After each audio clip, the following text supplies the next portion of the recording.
Doctor Who, Episode 6, Rogue.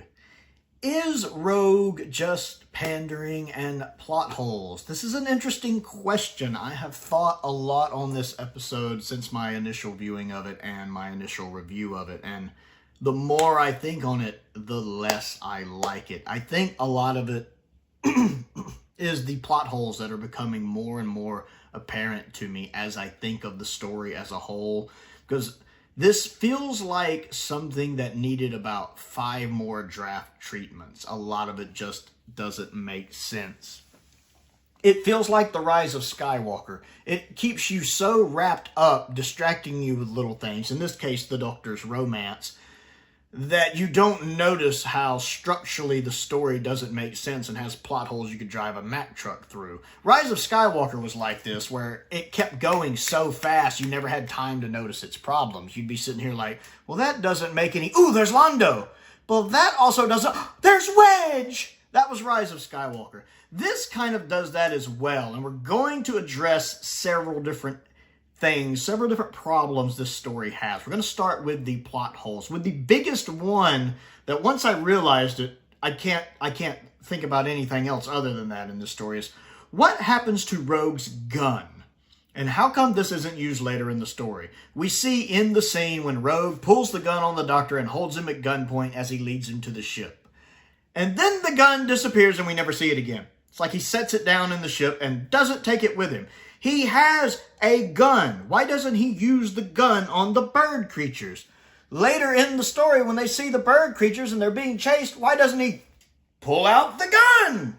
I don't understand why, once he has the Doctor in the ship, he tosses the gun down and never uses it again. Do you know why? I can tell you why. Bad writing. Bad writing is why. Because the script needs him to not have the gun later. Because the script needs us to be worried about Ruby, and we need them to have their moment together when Rogue steals the little activation device, and none of that'll work if he has the gun. So why didn't the gun get damaged? Why didn't the Doctor destroy the gun? How come he just leaves the gun? He's a bounty hunter. Why does he leave the gun for no reason? The gun just disappears when he could have used it. Now, maybe the bird creatures are immune to the gun. Maybe the gun wouldn't work on them. We don't know what kind of gun it is. Maybe for some reason it wouldn't work on them. And that would be fine if it mentioned that in the script. If it did, I missed it. And feel free to tell me below if it did. But I didn't hear it. You know, if it gave something about, well, it doesn't actually work on them, he just carries it because he's a bounty hunter. In which case, why is he not carrying it now? But there's no dialogue in that. So he has this gun that he never uses again. Right there, I'm like... Script needed a few more passes. Also, the scene when Ruby is supposedly taken over. As someone else has pointed out in another YouTube video, there is this shot where we see Bird Emily, grab Ruby, and then it cuts to a flash of the lightning, which we know is when someone's being assimilated. That is cheating. Because when we see the scene later, we know there's some stuff that happens between there when Bird Emily and Ruby get in a fight. It cheats there by making us think it goes from grabbing her wrist to the lightning going. Also, the lightning seems to last a long time, like someone's actually being assimilated. Not just a quick little flash we get when we actually see them fighting. So that's a bit cheating. Also, when what we think is Bird Ruby first walks in arm in arm with the other bird guy, there's a couple times when what we think is Bird Ruby does that little noise they make when their neck. There's a couple times Ruby does that where she does the... How does she do that if she's real Ruby? I mean, do the earrings do that too? I mean, if they do, that's fine. But I need that in the dialogue to tell me the earrings do that. Because all we see is her going... which she shouldn't be able to do because she's actually the real Ruby. So it's doing all of these things to make you think that this is Bird Ruby when it's actually real Ruby. But it's cheating to do it in ways that don't make sense when you think about them. And again, that boils down to the two script writers just being terrible at it. Absolutely terrible at it. I get the impression, and I looked, and I'm pretty sure I'm right here, that these two writers have never written for Doctor Who before. It feels like it. The story doesn't feel like Doctor Who to me. It looks great. It's directed well. The costume design is always good, like it always is in Doctor Who historicals. Even classic Doctor Who, their historicals tend to look really good. But that's just another plot hole that doesn't work for me. Also, the Doctor struggling to stop the bird creatures at the end when he's crying and he's hesitant. We're talking about a character that has fought the Daleks and won numerous times, the Cybermen, the Master. This character has fought literal gods and sent them packing. And you think he's going to struggle over these little bird things? Don't get me wrong, the birds are fine, but they're not exactly top-tier Doctor Who villains. I mean, they could easily be stopped a lot more easier than a lot of other creatures we've, beaten in Doctor Who. We're talking about a character who outsmarted Sutek, a god so powerful it makes the Time Lords look like ants by comparison. And we suddenly believe he's going to be thwarted by these little bird creatures?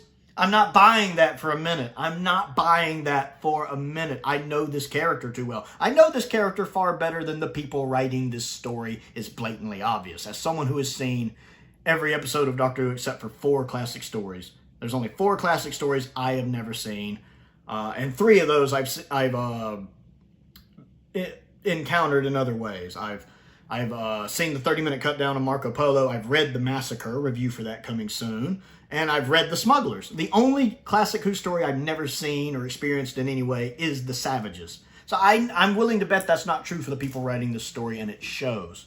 There is one other thing I forgot to mention, and that is Bird Emily. That seems like a twist for the sake of the twist. It would have made more sense if Emily had been there or gotten taken over at some point, because we don't actually know. Is Emily at any point in the story? Does she get taken over at some point in the story, or is she just Bird Emily the whole time? And her turning out to be Bird Emily just feels out of left field. Once again, it seems like a problem with the script that rewrites would have handled. It just kind of comes out of nowhere. It feels clunky that Bird Emily is actually Bird Emily. And that happens because the plot needs it to happen, because we need everyone to think Ruby's been taken over somehow. So the plot needs it to happen, even though it feels clunky having it happen like that. Also, it commits the cardinal sin of the Doctor's romance overshadowing the story. Because if you did the Doctor having a romance, or the companion having a romance, and it's kind of the B plot or the side story of the main plot, which should be the bird creatures, that's one thing. But it's very obvious here that the main point of the story is the Doctor's romance. The Doctor's gay romance, let's call it what it is. And that the bird stuff, the actual plot of the story, is secondary. That's very obvious. And that is a cardinal sin. And I hate to call it political, because people will be like, oh, well, you're just calling it political because it's a gay relationship. And I'm sitting here thinking, well, when you have a main character, especially a legacy character, and you do a gay relationship or a lesbian relationship, that is political. It's sad that that's the case, but let's be honest, that is political, especially when you have a gay showrunner, a gay actor playing the Doctor, when you have one of the writers of the show, at least one of the writers of the show is bisexual, who has been on the record at liking being able to show that in Loki because she directed Loki. People who very much are wanting to push that on the projects they're working on. And there's nothing wrong with that. But you're also pushing it on this legacy character, which feels very out of place to a lot of your audience. I'll break all this down. Bear with me. And that makes it political. The fact that you're doing this with a character, especially old as the Doctor, makes this political. And so you're very much making your politics overshine your story. And that is something you should never do. I've said this before when talking about politics in Doctor Who. I mentioned this when I was talking about the Jodie Whittaker era. I did a whole hour-and-a-half long video about why the Jodie Whittaker era is the weakest era in all of Doctor Who. And one of my things I talked about was the politics and how politics should never overshadow the story. Old hand from Gallifrey cautions that the Doctor and politics don't mix. If you're concentrating on putting over a political message rather than on doing a really good show, I think there is a danger. Maybe you can do both, but it would be hellish difficult. And I think there's maybe a danger that the show wouldn't be as good as it could or should be because you're not looking at the right aims. That, of course, is Terrence Dix, who Doctor Who fans over the years have lovingly given the nickname Uncle Terrence. We love Uncle Terrence. And when one of the most important names in all of Doctor Who, one of the best writers in all of Doctor Who, one of the two best script editors the show ever had, and the person who was script editor during what is arguably the best era of the show in the show's entire history, says something like that, I think we should at least pay attention and listen, personally. Now, in this episode, I don't think Russell or anyone else does it in a condescending manner. I don't think they do it in a patronizing manner either. I will definitely give them that. But the fact that the romance is the main part of the story, the main focus of the story, and the main thing everybody's talking about. Look at things on YouTube. Look at the headlines on all of these websites. They're not talking about the plot of the story, which is the bird creatures. They're talking about the romance with the Doctor, which they're erroneously calling the first gay kiss in Doctor Who, which is, of course, incorrect. The first gay kiss in Doctor Who was in 2005, I believe, with the Ninth Doctor and Captain Jack. We've also had it with Lady Vastra and Jenny as well, and the gay couple in Praxeus. So it's been done in Doctor Who before, even with the Doctor. They're just incorrect on that, but they want that headline. They want that headline. That's all they care about, is that headline. We know. Now, I actually don't mind the flirty banter at the beginning, because I tend to not like romance with the Doctor, typically. I talked about this in my main review of Rogue. My biggest problem with this is I don't like a romantic Doctor. I grew up with classic Doctor Who, and everyone who's familiar with that knows the Doctor has a more asexual manner in classic Doctor Who. He's not romantic. He doesn't date. He doesn't really flirt. He doesn't... He doesn't date any of his companions or get involved. It's a very asexual Doctor in the classic series. All 26 years of the classic series. It's all just an asexual. And I like that. I remember the outcry when the 8th Doctor kissed Grace in the TV movie. That was a big deal. Like, it's tame by today's standards. But in 1996, that was a big deal for the 8th Doctor to kiss Grace. I remember that. I never liked the relationship between Rose and Ten. I never liked the relationship between the Doctor and River. I never bought any of those. And I don't really care for it here because it's treated more as a romantic relationship.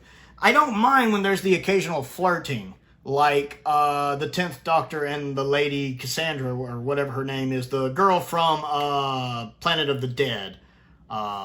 I don't mind that in Planet of the Dead because it's fun flirting, which does fit with the 10th Doctor, to be fair. I enjoy the little fun flirting. I think it's done really well in The Girl in the Fireplace because, again, it's this little flirting that both actors pull off well. I don't mind things like that. I occasionally like when the Doctor's being hit on and he doesn't quite get it, like when Amy hitting on him when she's trying to kiss him that time. He's kind of freaking out because he doesn't know what's going on. That's kind of funny to me.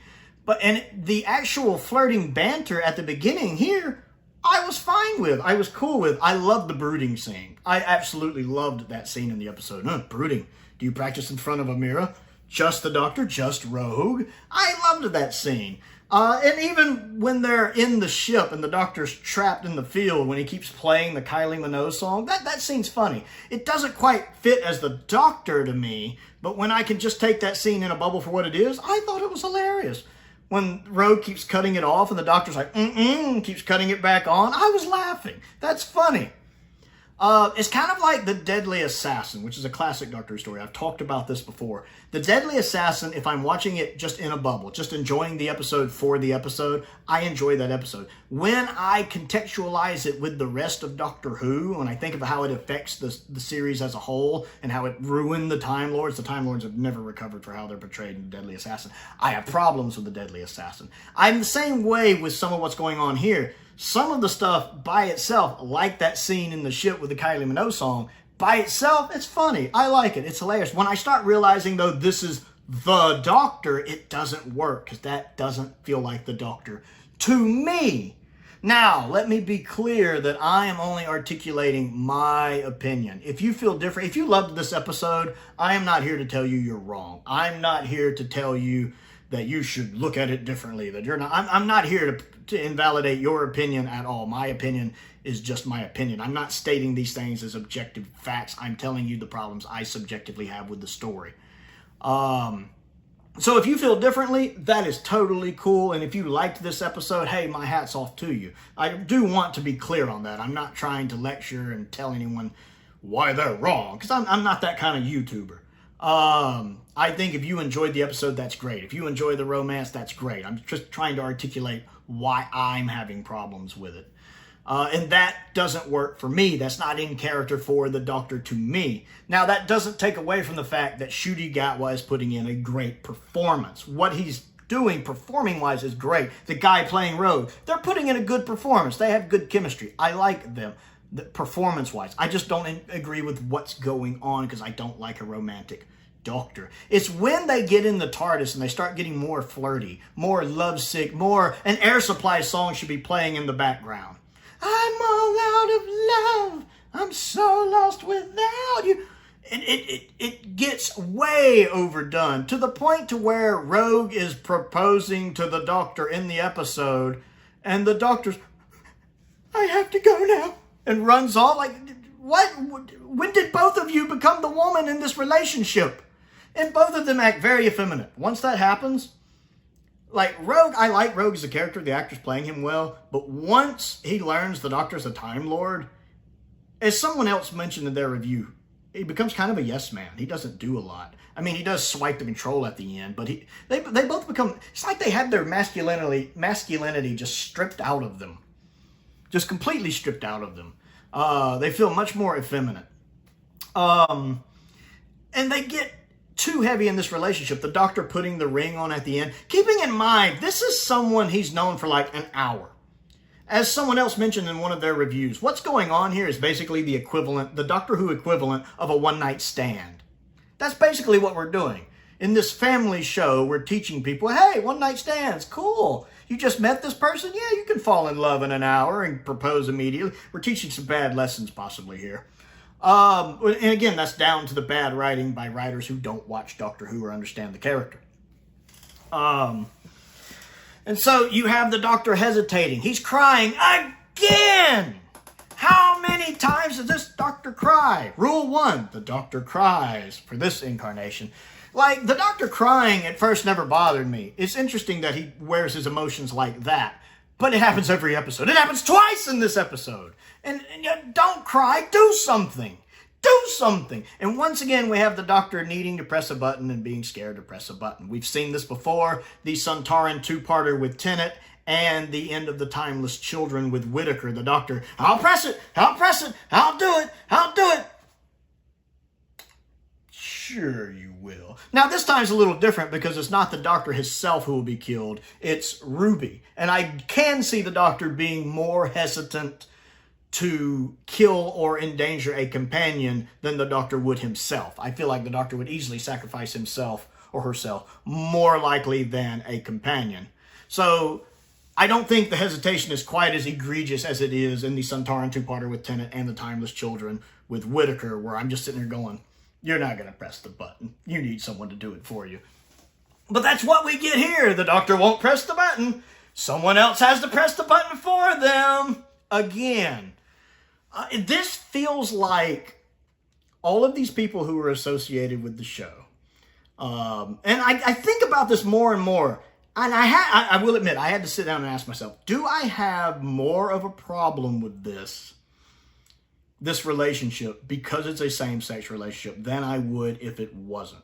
And I honestly wanted to sit down and think on this. I wanted to actually have a conversation with myself. Does it bother me more? I knew it was going to bother me because I don't like relationships in the TARDIS. I don't like hanky-panky in the TARDIS. I like an asexual Doctor like Classic Who, because I come from Classic Who. Someone who entered the show with Tennant might feel differently because they started the show with Ten and Rose. They might think that's part of the Doctor's character. And if you feel that way, that's fine. Your opinion of the show is your opinion of the show. I respect that. But I wanted to know, because I started thinking, for some reason, it being a same-sex thing was bothering me a little more. And I'm being honest that here on YouTube. I felt like it was a little more, but I wanted to know why. As someone who has gay friends, who has trans friends, that kind of thing doesn't bother me. If you want to be gay, be gay. If you want to be trans, be trans. I'll respect your pronouns. I don't mind. 2 of my closest friends are trans. I respect their pronouns. One of them cute as a button. I'd date her in an instant and have no problems admitting that here on YouTube. So why, as someone who is firmly in live your life, why would it bother me? And I think it boils down to it comes across as pandering.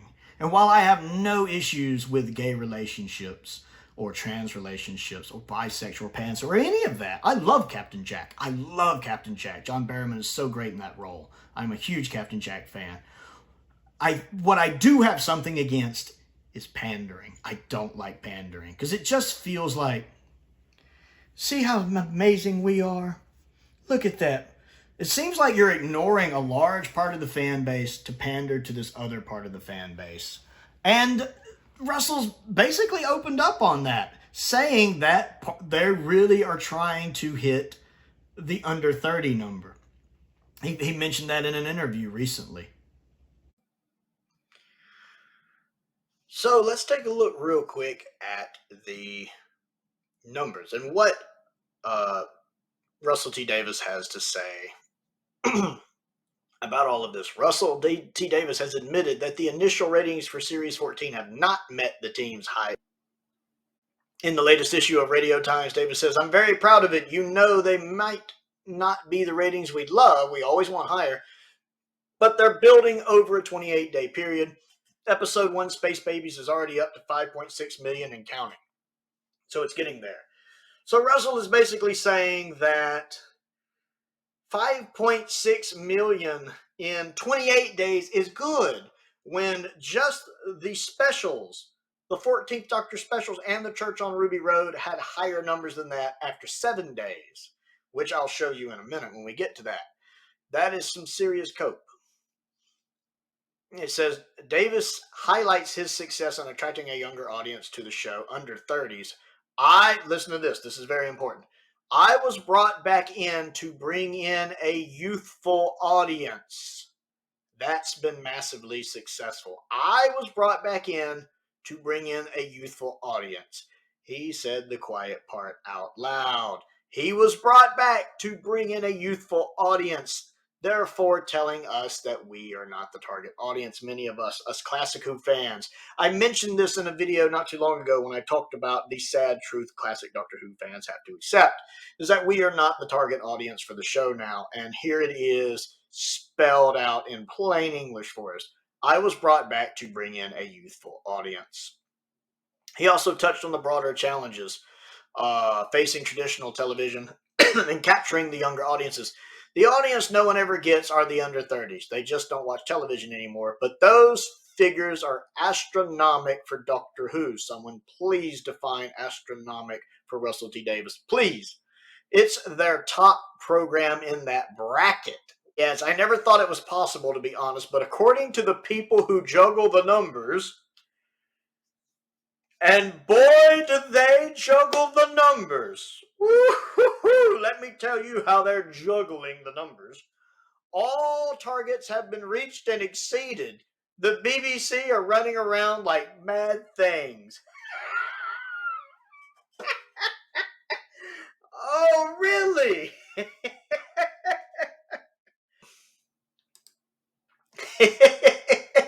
You make your incompetence sound like an achievement.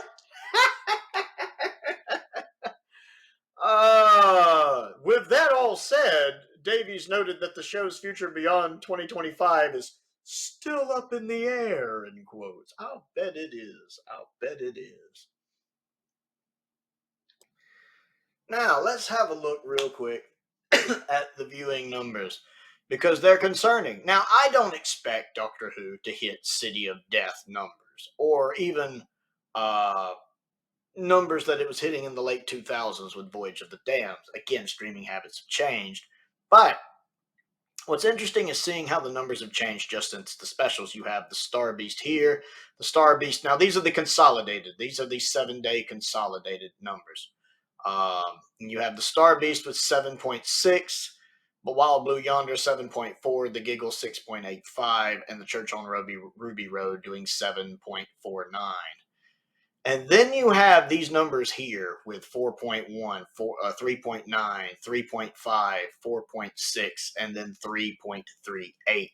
With, of course, Rogue right now just having the overnight, since we haven't gotten the consolidated yet, which is why it's in italics. And that's a drop-off. That is a huge drop-off. I don't expect the show to get the numbers it was getting, 15 years ago. I get that. But I do think we have to honestly be realistic when the numbers have fallen off this much in less than a year.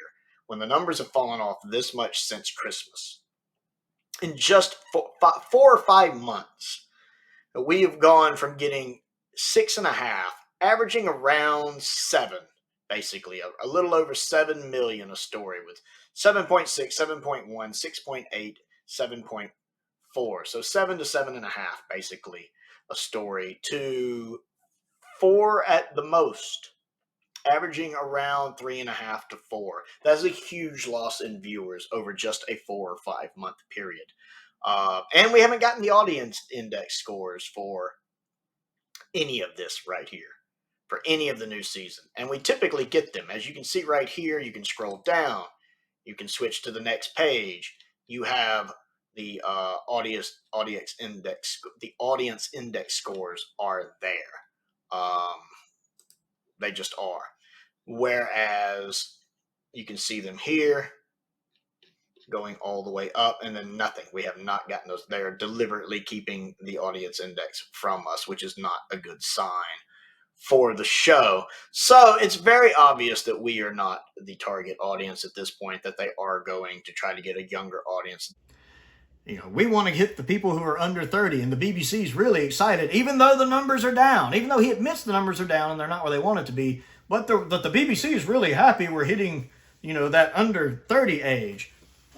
Imagine you started watching Doctor Who with the revival in 2005 when you were 19 years old. That means you technically are not part of their target demographic anymore. You have aged out. Doctor Who has grown past you. You have grown out of it. If you were 19 in 2005, you are not part of the target audience now. Isn't that mind-boggling? Much less if you entered in with the TV movie or if you started watching during Classic Who's run. You are way aged out. And that becomes apparent when you see an episode like Rogue that very much feels like it is not made for a classic Doctor Who fan. Or maybe even someone who started with the TV movie or Eccleston, that might not be the target audience. I'm not saying people who are, there have been people out there who started with Tom Baker who love this episode. That's fine. But I don't think that's the target audience. And I think that's the problem, is that this new season is very actively focused on a certain set demographic instead of trying to reach a wider audience. And the numbers reflect that. The viewing figures reflect that. I'm not expecting Doctor Who to hit the numbers it was hitting with City of Death or even Voyage of the Damned. The streaming landscape has changed so much since then. However, I still think it could get better numbers than what it's doing. It was getting better numbers less than a year ago with the 60th anniversary specials and the Church on Ruby Road Christmas special. The numbers were far more stronger than they are now, and I do think we have to face the reality of that. And it's because the showrunners and the people who run Doctor Who now are focusing on such a narrow audience, and that's not the audience that buys the memorabilia. Let me tell you, I am the audience that buys the memorabilia. Classic Doctor Who fans, and some of the older, perhaps modern Doctor Who fans, I think it's very obvious when you actually look at it, especially with all of the plot holes the story has, that this story was made as an excuse because the people pushing it, the showrunner, the actor playing the Doctor, at least one of the writers, possibly both of the writers, very much wanted to push themselves onto this legacy character. And that, you have to be very careful when you're dealing with legacy characters.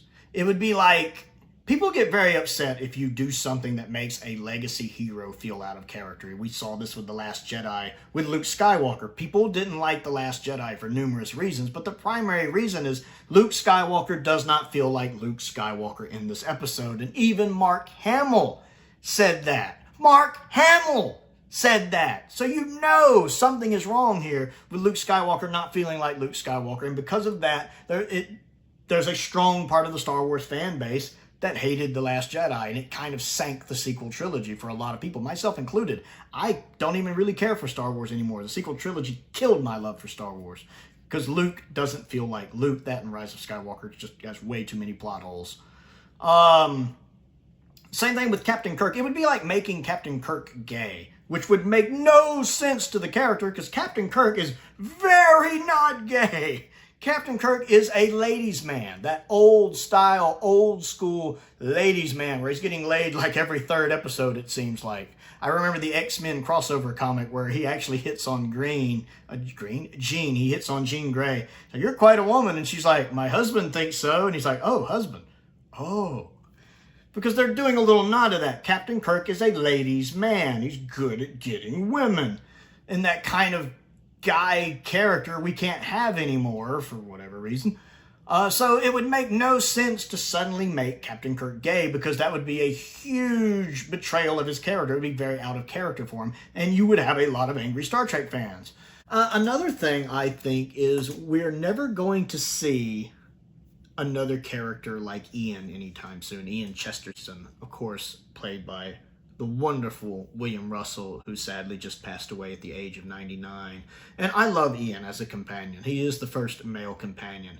And I don't think we will see someone who is a man's man the way he is. I know some people might be like, well, what's a man's man? Don't be childish. You know what I mean when I say a man's man. He very much is that old-fashioned Captain Kirk-like male figure who can do the physical heavy lifting, so to speak. The person who doesn't take any crap. You know, he almost gets in a fist fight with the Doctor in the very first episode, an Unearthly Child, when the Doctor won't open those doors. He doesn't, but he almost does. He feels like that strong, male, masculine character, a good role model for young boys, actually. You could argue that Ian is actually the very first main character in Doctor Who, even over the Doctor originally in those early episodes. And I feel like we're not going to see a character like that in Doctor Who in 2024. And I think that's sad, and I also think that is taking away potential male role models for children as well. Where it's kind of the same with the Doctor for me, with the Doctor being in these kind of relationships. To me, as someone who grew up with the asexual classic Doctor, feels out of character. But it feels more out of character in this episode even than, say, Tennant and the others, because at least Tennant and Rose, the Doctor and Rose was a slow burn. It didn't just happen in an hour. It doesn't make sense for the Doctor to be this absorbed in someone. The Doctor! Go back and watch An Unearthly Child, which I have. I have to do a review on that soon. I went back and watched An Unearthly Child. I'm thinking of the first Doctor in An Unearthly Child and the Doctor here. I don't see the same character. It doesn't make sense for the Doctor to be head over heels in this. Now, if he was having a more flirtatious banter with Rogue, like he does at the start of the episode, and like the 10th Doctor does with the girl, Michelle Ryan's character in Planet of the Dead, I could buy that. I could buy that. Even them being gay, I don't mind that. I could buy them having a flirtatious banter. But having them fall in love, oh, you could travel with me, I could show you everything, we could argue among the stars, and, you know, with him kissing him, and I have to go, and them being separated, find me, it doesn't work. It's out of character for the Doctor. I don't feel like I'm watching the Doctor. It feels like it's breaking his character. And don't get me wrong, that's not the worst. I don't like this episode. It's not the worst episode of Doctor Who ever. That's Kill the Moon. It's not even the worst out of character thing for the Doctor to do. That's also Kill the Moon. Matter of fact, point 2 is the reason why point 1 is point 1.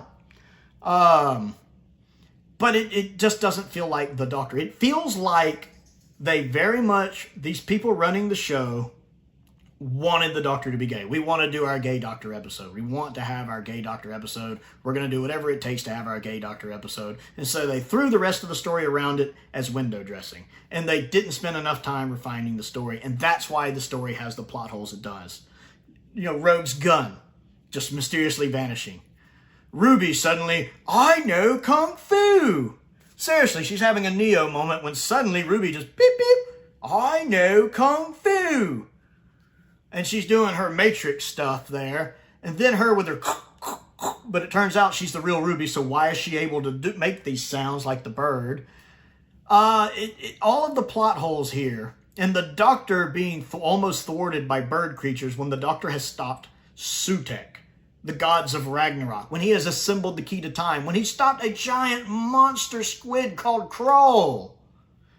For the record, Power of Prowl is a better episode than this is. Coming from me, that's telling you something. And you realize it's because all they cared about, all they wanted was they wanted to have their gay doctor. And that's fine. There are several people who watched this episode, people perhaps in the LGBTQ community, who this made their day. I'm happy for you. But my problem is, are you okay with them sacrificing the rest of the story, with all of these plot holes I brought up, with them putting the politics ahead of the actual story? Are you okay with that? And I don't think everyone in that community will be, because, it's the LGBTQ community and minorities didn't just suddenly start loving the show this year or when Whitaker took over. Gay people, bisexual people, pansexual people, minority people have loved Doctor Who for a long time. Doctor Who wasn't just this straight white male show that's just straight white men watched all the way up until the Whitaker era. People from all different walks of life have been watching Doctor Who for decades. I have people, many of you I see regularly down in the comments. Y'all are very open about being gay or lesbian or bisexual. And y'all talk about how you've been watching the show since like the Tom Baker era. I know Naomi's been watching since the Tom Baker era. I know Shamrock has been with this channel a long time, has been watching Doctor Who a long time, reads the novels, listens to the audios. So, people from these communities have been watching the show for a long, long time. And for a lot of them, I firmly believe that the quality of the story is going to be more important than the political point you're trying to push.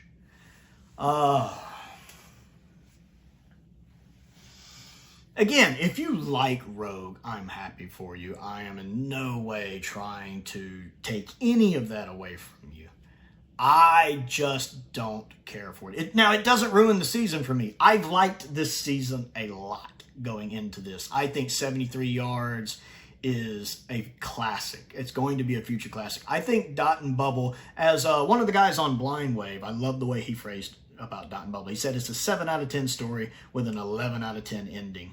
And it really is. And that's a story that handles its politics very well. Its politics are woven into the story perfectly. I don't know if Doctor Who has ever handled political racism better than it does in Dot and Bubble. With the only other episode coming close might be The Mutants, clicking in my head. And there are other ones. These Sea Devils and the Silurian stories also handle similar themes very well. I love the ending to Doctor Who and the Silurians. Phenomenal ending. The Sea Devils handles it pretty well too. But the Mutants handles classism, elitism, and racism really well. But Dot and Bubble might do it the best. I enjoyed Boom. I don't think it's necessarily a classic, but it was a really good episode. I really liked The Devil's Court a lot. I think Jinx Monsoon was phenomenally cast in that, and it's a great story and episode. Space Babies, I didn't really care for the story. I thought the story was a bit rubbish, but I did enjoy the execution of the story on screen and the performances on screen. I think my biggest problem with Rogue is that it betrays two of the things I was really liking this season. There were two things I've really enjoyed about this season. One, I'm glad we're getting away from a romantic Doctor, because again, I don't like the Doctor being romantically involved with companions, or companions even necessarily pining after him like Amy. I want them to just be friends. And I love the chemistry between Ncuti Gatwa and Millie Gibson, and between the 15th Doctor and Ruby. They have great chemistry. If you've seen my reviews for those stories, I love the chemistry they have. They bounce off each other so well. So I love them together. They're a great TARDIS team, and I love the fact I didn't have to worry about the Doctor being romantic, because I don't like that. And then I get this episode where they dial that up. I won't even say to 11. They dial that up to 35, to where it's just almost parody at this point, because it doesn't make sense for the Doctor to be in love with someone after an hour. An hour to be like, I could have married him. It doesn't work. It betrays the character a lot for me. And then the other thing was, while this season has had politics in it, I thought they were handled well. I never felt like they were glaring. I mean, Space Babies obviously deals with abortion and immigration, but to me, it's touched on lightly. It's not shoved in your face like the Whittaker era could do on occasion. Devil's Cord does it a little, not much. Boom, you could say it's against capitalism, but I don't feel like I'm being lectured to or they're being patronizing to me. 73 Yards. I don't really see a lot of political messaging in 73 Yards personally. I just like the episode. Dot and Bubble. Again, there's definitely politics in it, but they're woven into it expertly well. Not just on the racism, the classism, the elitism, the living in a bubble, the social media critique. It does all of it beautifully. It's just this episode where it's very obvious that the Doctor being in this relationship with Rogue is focused on much more than the actual story of what's going on with the birds. And you can see it in the reviews where the bird stuff really is just window dressing for this relationship to take place. And I have a problem with that because your politics should never take precedence over your story. So it broke the kind of two rules I was loving about this season. Doesn't ruin this season for me. Doesn't ruin the 15th Doctor for me. I think I like him a little less now than before, but I still think Shoutout was putting in a great performance, and I still love him and Millie together. But I did want to touch on this because I felt like I needed to, because it would not be fair. I would not be being fair to myself if I didn't, and I wouldn't be fair to you guys if I wasn't giving you my honest opinions, because that would just be disingenuous for me to sit here and go, yay, yay, victory. If there are issues I have with it that have become more apparent to me after my initial review. I had to do 2 videos for Dot and Bubble as well. This episode kind of went the other way, where it just keeps going down and down in my opinion. I don't think it's the worst episode of Doctor Who. I don't think it's better than any episodes from Classic Who, though. Because I do think the worst of Modern Who is far worse than the worst of Classic Who. When I ranked all of Doctor Who on a tier list, I had a bottom tier reserved just for Modern Who stories that are absolute garbage. Like Kill the Moon, Arachnids in the UK, stuff like that. In the Forest of the Night, listen, just absolute garbage stories. Whereas Classic Who has some bad stories, but not just absolute garbage stories. I think all of classic Doctor Who, The Web Planet, Power of Kroll, Delta and the Bannerman, Mind Warp, Time and the Ronnie, Twin Dilemma, are all still better than this story. Even though the story has bits I like. I love the Willy Wonka song. Love the Willy Wonka song. It's perfect. I love the brooding scene as well. And there's a couple other points. But going back to Classic Who, I do think all of Classic Who is better. This story, if I was ranking all of Doctor Who, I would fall below all of Classic Doctor Who, but not the worst. Not the worst. It's definitely better than some stuff in there, and there are a few scenes I like. So Rogue, I think I've covered most of what I've wanted to say. I want to know what you think. Comment down below. We'll talk about it. If you feel differently, that is fine. I have no problems with that. You are entitled to your opinion. Your opinion does not invalidate my opinion. My opinion does not invalidate your opinion. I love encouraging healthy debates in the comment. Keep it nice. Keep it friendly.